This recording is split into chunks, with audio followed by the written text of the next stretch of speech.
उन्हाळ्यातील हंगामी भाडेवाढ संपून तिकीट दर कमी होतील या आशेवर असलेल्या लाखो एसटी प्रवाशांच्या पदरी अखेर निराशा पडली आहे।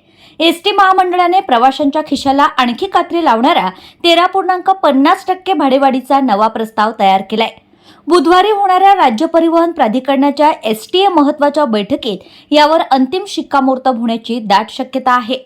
मंजुरी मिळताच हे भाडेवाढ तातडीने लागू केली जाणार आहे। बसमध्ये सुट्ट्या पैशांवरून चालक वाहक आणि प्रवाशांमध्ये होणारे रोजचे वाद टाळण्यासाठी यंदा तिकिटाचे दर 5 रुपयांच्या पटीत राऊंड फिगर ठेवण्याची शिफारस करण्यात आली आहे। यापूर्वी जानेवारी 2025 मध्ये जेव्हा 14.95% भाडेवाढ झाली होती तेव्हा तिकीट दर 1 रुपयाच्या पटीत वाढवल्याने सुट्ट्या पैशांवरून प्रवासी आणि वाहक यांच्यात वादावादीचे प्रकार घडले होते।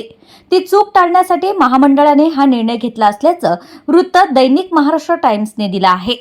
राज्यात 15 एप्रिल ते 15 जून या कालावधीत 10% हंगामी भाडेवाढ लागू करण्यात आली होती, ज्याला नंतर 15 जुलैपर्यंत मुदतवाढ देण्यात आली।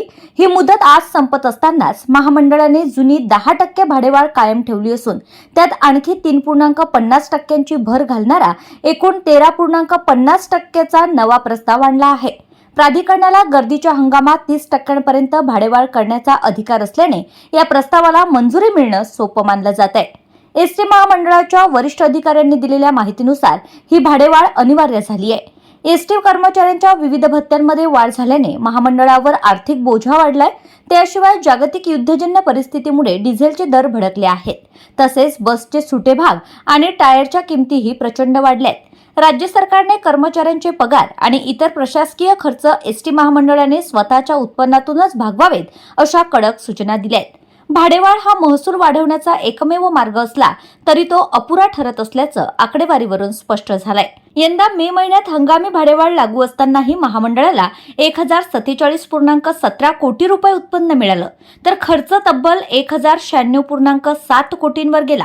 म्हणजेच मे महिन्यातही महामंडळ तोट्यातच होतं।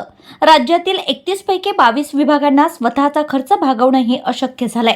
त्यामुळे केवळ प्रवाशांची लूट करून एसटीचा गाळा रुळावर येईल का असा प्रश्न आता उपस्थित होतोय।